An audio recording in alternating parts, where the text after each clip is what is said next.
Paralympic में रजत पदक विजेता सिंहराज अधाना ने फरीदाबाद में जनता टीवी से खास बातचीत की। इस दौरान उन्होंने बताया कि पैरालंपिक की राह उनके लिए आसान नहीं थी।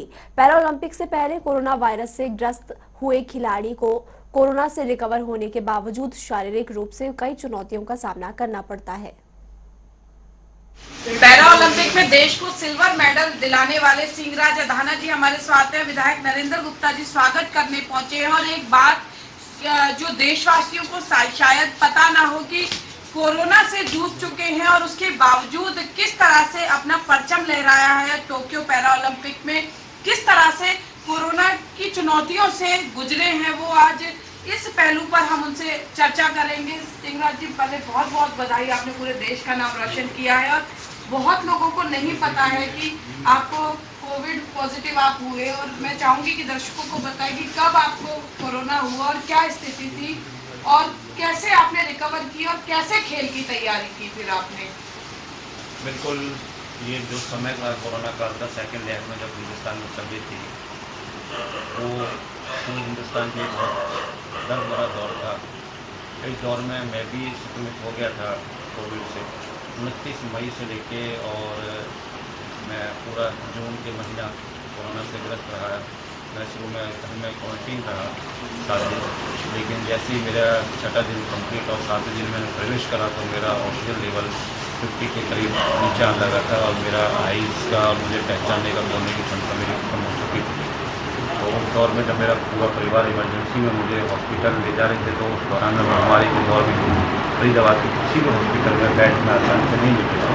तो हरियाणा सरकार के अच्छे मंत्रियों विधायकों की देन थी कि मैं वो चीज़ मुझे बेड मिला इमरजेंसी में, और मैं अच्छी टीम के ज़रिए मेरा जैसे पता चला डॉक्टर जो QRG हॉस्पिटल की टीम है कि मैं इंडिया को रिप्रेजेंट करने वाला हूँ पैरालंपिक टीम में, तो उन्होंने मेरा बहुत अच्छा साथ दिया और मुझे मेरा पूरा ध्यान रखा और मैं रिकवर करा। लेकिन उसके जस्ट बाद हमारा अगस्त में पैरालंपिक था और उसकी तैयारी के लिए मैं पूरी तरीक़ा से जो तैयारी मेरी पहली थी वो जीरो हो गई कोविड के कारण। मेरा पूरा बॉडी का स्ट्रेचर्स, अलाइनमेंट्स और बॉडी में वाइब्रेशन, वो सारा कुछ वो इफेक्ट पड़ा मुझे टूर्नामेंट में।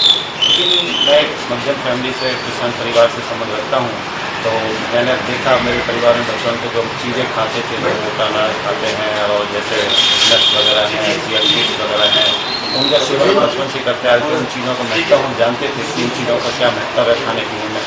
तो वो चीज़ें मेरे परिवार ने मेरे लिए उपलब्ध कराई, मेरे दोस्तों ने, तो उसकी बदौलत मैंने रिकवर करा। आप सोच नहीं सकते मैंने 1 महीने में कितने केजी बादाम खा लिए होंगे।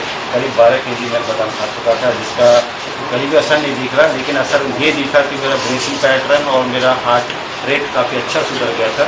और जो मेरी बॉडी में जो डिस्टर्बेंस थी, वाइब्रेशन जो थी, वो वाइब्रेशन जीरो हो चुकी थी, क्योंकि मैंने इतनी हैवी डाइट ली अपने परिवार के लिए, जिसकी वजह से मैं फाइट कर पाया। और मैं अब पहला वो हिंदुस्तान के 10 एथलीट्स बनने में कामयाब भी हुआ, जो पिस्टल में इस सब 2 मेडल लाने में कामयाब हुआ। सिंहराज जी, जो आपका गेम है उसमें बहुत फोकस की ज़रूरत है, और कोविड के बाद जो फिजिकली वीकनेस आ जाती है उसकी वजह से वो फोकस कहीं ना कहीं डिस्ट्रैक्ट हो जाता है। किस तरह की परेशानियां आपको उस वक्त आई जब आप गेम खेल रहे थे और कैसे ओवरकम किया उन कमियों को? जैसा कि टोक्यो में रूल्स था कि किसी भी सदस्य को अगर कोविड हो जाता है या किसी कोविड वाले व्यक्ति के संपर्क में आ जाता है तो वो डिस्क्वालीफाई हो जाए, वो मैच नहीं खेल पाएगा। तो सबसे बड़ा मानसिक तौर पे भय था कि कहीं ऐसा हमारे साथ ना हो जाए, हम जीते हुए गेम को ना हार जाए। लेकिन हमारे माननीय प्रधानमंत्री जी और ने ये खासतौर पर सभी एथलीट्स को विशेष अभियान के तहत हमें वैक्सीन लगवाई, दोनों फर्स्ट और सेकेंड डोज, जिसकी बदौलत हम पे दोबारा जो लक्षण थे वो आसानी से नहीं दिखे।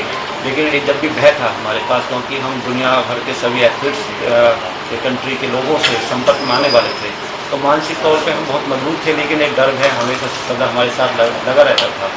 एक और कंडीशन थी हमारे वहाँ पर कि आप बिना मास्क के इधर उधर नहीं जा सकते, मास्क आपको कंपल्सरी था लगाना। तो जो पैटर्न शूटिंग का होता है उसमें ब्रीथिंग पैटर्न आपका बहुत अच्छे लेवल का होना चाहिए, ऑक्सीजन लेवल आपका अच्छा होना चाहिए, हार्ट रेट आपका बहुत अच्छा होना चाहिए, BP लेवल आपके कंट्रोल में होना चाहिए। लेकिन मास्क लगा के मैं ऑक्सीजन लेवल अपनी नहीं सही कर पाता था। तो मैंने अपने कोच से डिस्कस करा तो उन्होंने मुझे सुझाव दिया कि सिंहराज कोई ऐसा स्थान देखिए जहाँ पर आप बिना मास्क के कुछ समय गुजार सकें और अपने आप को रिलैक्स कर सकें ऑक्सीजन लेवल की वजह से। तो कहीं भी ऐसा स्थान नहीं था, ओपन में हम मास्क नहीं हटा सकते थे, तो मैं जो वॉशरूम थे वहाँ जाता और 2-1 घंटे में बैठता बिना मास्क के, और जब मेरी ब्रीथ नॉर्मल हो जाती, कि मैंने मैच से पहले भी टेस्ट करा अपने आप को इस तरीक़ा से, तो मेरा हार्ट रेट नॉर्मल हो गया, ब्रीथ लेवल सही हो गया। तो मैंने स्मार्ट जो वॉच मुझे ओजीटी से मिली थी, मैंने उसमें पैटर्न देखा कि हाँ मेरा हार्ट रेट पहले 120 था, अब वो 85 के करीब आ रहा है। तो मैं अपने आप को रिलैक्स महसूस समझता था और फिर मैं फील्ड में उतर कर ट्रेनिंग मैंने अपने शुरू करी, जिसकी बदौलत मैं इतना अच्छा स्कोर ले पाया। तो देखिए, सिंहराज अधाना जिन्होंने कोरोना की चुनौतियों के बीच में भारत को सिल्वर मेडल दिलाया और अपनी इसी प्रबल इच्छा शक्ति के बलबूते पर ही लक्ष्य निर्धारित किया है भारत को गोल्ड दिलाने का। और जनता टीवी की टीम भी यही अपील करती है कि कोविड के बीच में लोग अपनी इच्छा शक्ति को मजबूत करें, और उसका सिंहराज अधाना जैसे खिलाड़ी वो एक प्रत्यक्ष उदाहरण है। फरीदाबाद से कैमरा पर्सन शिवम के साथ पूजा शर्मा, जनता टीवी।